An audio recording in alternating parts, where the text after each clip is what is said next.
गभीर अवपात पर राज्य में लगी रही वर्षा। गत 2 दिन हेब राज्य में लगाण वर्षार प्रकोप देखा मिली।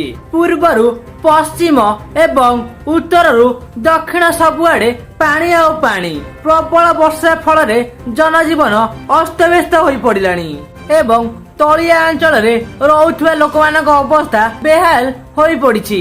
हेले एबे भी वर्षार प्रकोप शेष होइनी। अवपात प्रभाव आसंता काली प्रबल अति प्रबल वर्षा नहीं सतर्क कराई आंचलिक पाणीपाग केन्द्र। उत्तर पूर्व बंगोपसागर में सृष्टि होइतिबा अवपात गंभीर अवपातर रूप नहीं। तेणु प्रबल अति प्रबल वर्षा नहीं 10 जिला को रेड वार्निंग जारी कर रेड वार्निंग जारी करा जिला गुड़िक है सुंदरगढ़, झारसुगुड़ा, बरगढ़, बलांगीर, सोनपुर, संबलपुर, देवगढ़, अनुकूल, केन्दुझर और बौद्ध जिला। 7 ରୁ 20 सेंटीमीटर वर्षा हवा नहीं आकलन कर आंचलिक पाणीपाग केन्द्र। यही सब जिलार तलिया अंचल पानी पशिबार संभावना रही।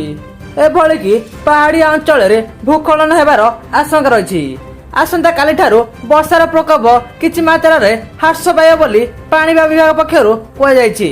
आगामी 12 घंटा मध्य गभीर अवपात पश्चिम और उत्तर पश्चिम दिग को गतिशील होई झारखंड को स्पर्श करी क्रमशः लघुचाप परिणत होई और परवर्ती 24 घंटा सदृश लघुचाप पलटिबार संभावना रही। एथिपाई वर्षा लगी रहिबो।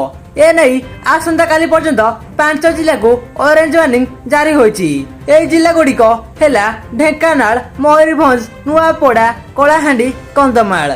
सेहीपरि आसंता काली 6 जिला को येलो वार्निंग जारी होईची।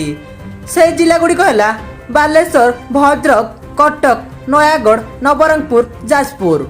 सेपटे प्रबल वर्षा कारण विभिन्न नदी में जलस्तर वृद्धि पाई जहाँफल बन्यार आशंका सृष्टि होईची। ए सब भितर राज्य में वर्षा स्थिति को नहीं समीक्षा कर एसआरसी जिलापाल सह आलोचना कर समस्त प्रकार सहायता जोगाई देवाक निर्देश देते एसआरसी। आपण जदि आम चैनल को सब्सक्राइब करना तेबे लाइक शेयर सब्सक्राइब करी बेल आइकन को दबाई दियंतु।